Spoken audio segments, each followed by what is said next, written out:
Telegram पे। तो Telegram पे आपने देखा होगा कि मैं मॉर्निंग में जो मैंने बोला था कि साइडवेज टू बुलिश व्यू है मेरा, उसी के बेसिस पे मैं चलता रहा। अगर ये यहाँ पे साइडवेज रहता और फिर से एक अप मूव मारता तो शायद हम लॉस में चले जाते डेल्टा रोटेटर में और आज हमें लॉस बुक करना पड़ जाता। बट नोटिस करने वाली बात यह है कि यहाँ पे भी एक रेड कैंडल बड़ी सी बनी थी, उसके बाद डायरेक्ट जंप आया है, करेक्ट है। यहाँ पे भी लास्ट में एक रेड कैंडल बनी और आज डायरेक्ट जंप आया है। तो इसका मतलब यह है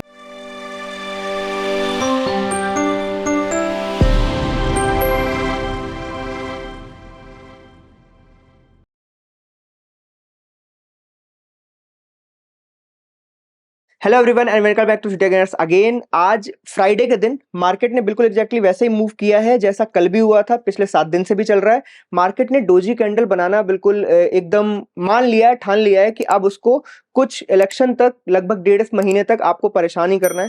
मार्केट में आज भी ऐसा ही हुआ कि मार्केट पहले फ्लैट चलती रही, देन ऊपर को एक मूव आया, ऊपर को मूव आने के बाद साइडवेज चलती रही, देन वापस से नीचे को मूव आया, बिल्कुल स्लाइटली चेंज के बाद उसने क्लोज कर दिया। तो अगर हम माने कि मार्केट कैसी थी, तो मार्केट थोड़ी सी पॉजिटिव लग रही थी, जो कि मैंने मॉर्निंग से ही बोला था आपको कि हम साइडवेज टू पॉजिटिव की साइड में ट्रेडिंग रखेंगे। अगर आप यहाँ पे देखो तो जो डेल्टा न्यूट्रल है उसने भी ठीक ठाक पैसे दिए, नॉट एज यूजुअल। जैसे यूजुअली हमें लगभग 39 के 40 के लगभग 1% के आसपास मिलता था, तो यहाँ पे अगर हम 38-39 लाख रुपए यूज कर रहे हैं तो उसके अगेंस्ट में हमें आज 25,000 के आसपास का ही प्रॉफिट हुआ है। आप यहाँ पे ओवरऑल प्रॉफिट में मत जाना, बिकॉज ये दो ब्रोकर्स का मिला के दो अलग अलग जगहों पे ये चल रहा है। मैं बिल्कुल जो हम डेली देखते हैं उसमें आज 25,000 रुपए हुआ है, जो कि अराउंड 0.75% के आसपास है।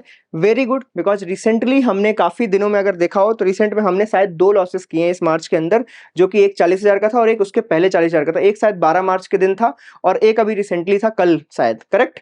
तो 2 ही लॉसेस किए हैं। तो अभी तक बहुत अच्छा परफॉर्मेंस चल रहा है डेल्टा न्यूट्रल का। मैं जैसे ये मार्च एंड होगा तो इसका एक वेरीफाइड पीएनएल भी और यहाँ पे जो रिपोर्टिंग टूल में जो भी बनता है वो भी सारा कुछ एक साथ बता दूंगा यहाँ पे आपको।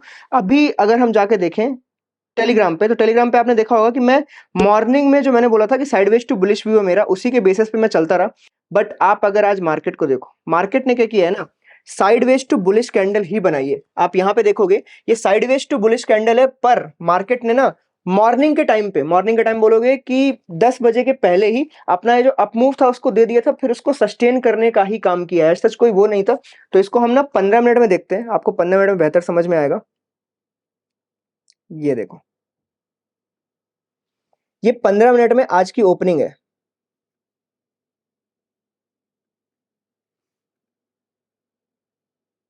ये रहा, देखो 15 मिनट में ओपनिंग में मार्केट ने यहाँ पे इस जगह पे क्या किया कि मार्केट ने डायरेक्टली यहाँ पे सिंपल तरीके से एक ग्रीन कैंडल बनाई इस जगह पे, उसके बाद नेक्स्ट ग्रीन कैंडल बनी। अब इसके बाद आप मुझे मूव बताओ पूरे दिन क्या हुआ। पूरे दिन सिर्फ बेवकूफ बनाने का काम चला है, पूरे दिन कुछ भी मार्केट में मूवमेंट नहीं आया। तो आपने देखा होगा जब मैंने टेलीग्राम पे बिगिनिंग में पोस्ट किया कि डेल्टा न्यूट्रल में क्या चल रहा है, तो बिगिनिंग की ये जो 15 मिनट की 2 कैंडल्स है ना, इनमें लॉस चल रहा था। तो जो मेनली हमें कमाना हुआ है वो इस जगह पे हुआ है। ये जो साइडवेज मार्केट मूव करी है इस जगह पे ही हमने कमाया है, क्योंकि अगर आप देखोगे तो यहाँ पे ये लास्ट में पूरा प्रॉफिट अभी हुआ है। बट टेलीग्राम पे आप जाके देखोगे तो ये देखो, मैंने लगभग 11:38 पे पोस्ट किया था कि लगभग अभी 17,000 का लॉस चल रहा है, तो उसको रिकवर करके इसने तब जाके अभी प्रॉफिट दिया है। क्यों? क्योंकि ये पूरा साइडवेज था। ये लॉस में कब जाता, अगर ये यहाँ पे साइडवेज रहता और फिर से एक अप मूव मारता तो शायद हम लॉस में चले जाते डेल्टा रोटेटर में और आज हमें लॉस बुक करना पड़ जाता। बट यही होता है कि आपको ऐसा मूव अगर मिल गया कहीं पे भी तो आपको उसके बाद क्या करना पड़ेगा, उसके बाद आपको कोई टेंशन नहीं, प्रॉफिट बुक हो जाएगा। सिमिलरली कल भी हुआ था। कल क्या हुआ कि मार्केट में देखो ये वाला एरिया है, बड़ी रेड कैंडल बनी, बड़ी ऊपर की तरफ रेड कैंडल बनी एंड देन उसके बाद साइडवेज मार्केट आ गई। ऐसे में आप कभी डेल्टा न्यूट्रल करते वक्त हारने नहीं वाले हो, आपको प्रॉफिट जरूर होगा, ठीक है। ओके, तो अभी हम देखते हैं कि कल के बारे में या फिर मंडे को हम क्या कर सकते हैं। तो देखो यहाँ पे अगर आप देखोगे लगभग 2 दिन कंप्लीट हो चुके हैं, लगभग 2 दिन, और ये एक बॉक्स की तरह आपको यहाँ पे दिख रहा होगा। इस जगह पे एक बॉक्स की तरह आपको दिख रहा है। नोटिस करने वाली बात यह है कि यहाँ पे भी एक रेड कैंडल बड़ी सी बनी थी, उसके बाद डायरेक्ट जंप आया है, करेक्ट है। यहाँ पे भी लास्ट में एक रेड कैंडल बनी और आज डायरेक्ट जंप आया है। तो इसका मतलब यह है यहाँ पे कुछ तो है जहां पे मार्केट सपोर्ट ले रही है। ओके, ये सपोर्ट एरिया क्रिएट हो रहा है बार बार।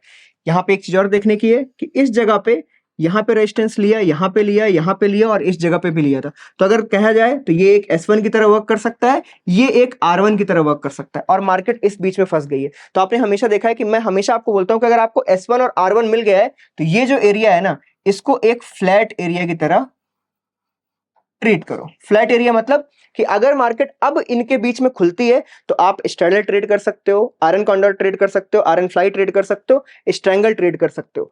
फ्लैट एरिया के अंदर अगर मार्केट अब इस एरिया में कहीं भी खुलती है और R1 और S1 को ब्रेक नहीं करती है तो आपको नॉन डायरेक्शनल ट्रेडिंग सिस्टम्स को अपनाना चाहिए, आपको बेहतर प्रॉफिट होने के चांसेस हैं। अब अगर फ्लैट एरिया में ओपन होने के बाद ये R1 को क्रॉस करती है तो ऑब्वियस सी बात है, जो हम बात कर रहे हैं कि साइडवेज टू बुलिश है, तो आप यहाँ पे बुलिश सेंटिमेंट अपना कैरी ऑन कर सकते हैं, उसी में ट्रेड आगे बढ़ा सकते हैं।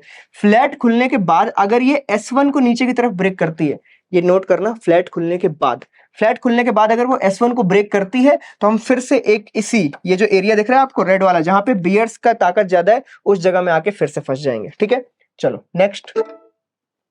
अब अगर हम इसको थोड़ा सा और जूम आउट करें तो जूम आउट करके हमें थोड़ा सा और बेहतर पिक्चर दिखेगी। आपको देखो यहाँ पे एक रेड लाइन और एक ग्रीन लाइन दिख रही है। रेड और ग्रीन लाइन मैंने क्यों बनाई थी? ये रेड लाइन इसलिए थी कि उसने उस जगह पे जो अपनी नेक लाइन ब्रेक करी थी साइडवेज मार्केट के बाद, उसके बाद ट्राई किया गया था कि मार्केट को नीचे लाते हैं, नीचे लाते हैं, नीचे लाते हैं।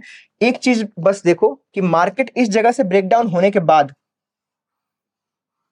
ऑलमोस्ट डाउन ही मूव कर रही थी, बट ये जो गैप अप हुआ ना, इस गैप अप ने क्या किया है, इस बेस लाइन के ऊपर मार्केट को ले गया है। ये आपको दिख रहा है, मार्केट ने यहां पे रिटेस्ट किया था, डाउन मूव ले गया था और इसके बाद कैरी ऑन कर रहा था, बियर्स ने पूरा कंट्रोल कर लिया था, बट अभी मार्केट इस गैप अप के बाद इस एरिया को सपोर्ट कर रही है। तो आप सिंपल सी बात इतना बोल सकते हैं कि जो मैं आपको टेलीग्राम पे बोल रहा हूं कि साइडवेज टू बुलिश, तो साइडवेज टू बुलिश मतलब इस एरिया से लेके इस रेड लाइन तक साइडवेज टू बुलिश है। लेकिन अगर ये इस एरिया को क्रॉस कर गया और वापस से हम इसको नेग्लेक्ट कर जाएंगे, जो बियर साइन को अगर हमने हरा दिया, तो ऊपर की तरफ जाने के बाद यहाँ पे बुलिश एरिया के सारे दरवाजे खुल जाएंगे। फिर उसके बाद आपको 47,200 के बाद आपको यहाँ पे बेरिशनेस के बारे में सोचना बिल्कुल नहीं है। साइडवेज टू बुलिश सोच सकते हो, बट बेरिशनेस बिल्कुल नहीं सोच सकते। ठीक है, ओके। अब यहां पे दो चीजें बची, अगर हमने फ्लैट कर लिया तो ठीक है। अब इसके बाद क्या होगा, अगर गैप अप हुआ तो क्या करना है, गैप डाउन हुआ तो क्या करना है, बस दो चीजें और ट्रीट करनी थी। तो अगर यहाँ पे गैप अप हुआ तो आप सिंपल ये समझते हो, इस रेड लाइन के नीचे साइडवेज टू बुलिश ट्रीट करना, कोई प्रॉब्लम नहीं है। अगर गैप अप खुलने के बाद वो बुलिश प्राइस एक्शन क्रिएट करके इसको क्रॉस करता है तो गो फॉर बुलिश ट्रेड, कोई प्रॉब्लम नहीं है। अब अगर वो गैप डाउन करता है तो देखो यहां से लेके यहां तक गैप डाउन बहुत दूर है और ये बड़ा गैप हो जाएगा। तो अगर गैप बड़ा हो रहा है ना, तो वेट करना लगभग 30 से 45 मिनट तक कि प्राइस एक्शन क्या दिखा रहा है। मोस्ट प्रोबेबली अगर बड़ा गैप डाउन हो गया ना, तो वो रिट्रेस करके वापस से इसी के अंदर आ जाएगा, चांसेस हाईएस्ट इस चीज के हैं।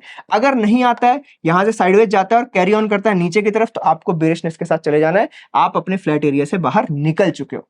तो ये बहुत ही क्लियर कट पॉइंट्स है, इसमें ज्यादा कुछ एडअप मत करो वरना कंफ्यूज हो जाओगे। फ्लैट खुला, ऊपर गया बुलिश, नीचे गया तो बेरिश ट्रेड रखनी है। ऊपर 47,200 के ऊपर प्योर बुलिश, 47,200 तक sideways to bullish, and that's it. Gap up में ऊपर की तरफ आपको अच्छी ट्रेड मिल सकती है, डाउन साइड में आप फंस सकते हो, थोड़ा आराम से ट्रेड करना। डायरेक्शनल ट्रेडिंग करने की यहाँ पे कोई जरूरत नहीं, इस पूरे एरिया में थोड़ा सा साइडवेज ट्रेडिंग करो, ज्यादा प्रॉफिट नहीं होगा, जितना भी होगा होगा, आप बचा के रखोगे कुछ भी। अदरवाइज आप डायरेक्शनल गए तो आपको ये जो बड़े बड़े ग्रीन रेड दिख रहे हैं, आप ये सारा कुछ लॉस करके जाने वाले हो, आपको फिर कुछ भी नहीं मिलने वाला है। ठीक है, ओके। तो मैंने यहाँ पे बैंक निफ्टी का एनालिसिस खत्म कर दिया है और मंडे के लिए आपको इतना ही करना है, आप ट्राई करो। मैं अभी देखो साइडवेज के लिए ट्रेड कर रहा हूँ, इसीलिए मैं डेली डेल्टा न्यूट्रल चलाता हूँ और उसी को आपको शोकेस करता हूँ कि आज क्या हुआ क्या नहीं हुआ। लॉस हुआ तो ठीक, प्रॉफिट हुआ तो ठीक। तो आज जो हुआ मैंने आपको यहाँ पे एक्सप्लेन कर दिया कि इसको मत देखना है 42 को। 42 की जगह आपको क्या देखना है, 42 की जगह आपको देखना है कि यहाँ पे ये जो 25 आपको दिख रहा है, that 25 is the main profit for that account जो आप डेली देखते हो, नॉट 42। ओके, चलो। तो टेलीग्राम पे अगर आप अभी तक नहीं हो थीटा गेनर्स के टेलीग्राम पे, तो आप ज्वाइन कर सकते हो। आपको जस्ट टेलीग्राम पे सर्च करना है थीटा गेनर्स, 129K के आसपास के मेंबर्स हैं, आपको उसी में ज्वाइन करना है। और मैं यहाँ पे डेली एनालिसिस डालता रहता हूँ कि डे में क्या चल रहा है, आप क्या व्यू रख सकते हो, आपको थोड़ा लाइव अपडेट्स यहाँ पे मिल सकती हैं। अगर वीडियो अच्छा लगा हो तो वीडियो को लाइक करना, and if still you are not on YouTube, Theta Gainers के यूट्यूब पे नहीं हो तो उसको आप सब्सक्राइब कर सकते हो। ठीक है, tata bye bye and thank you.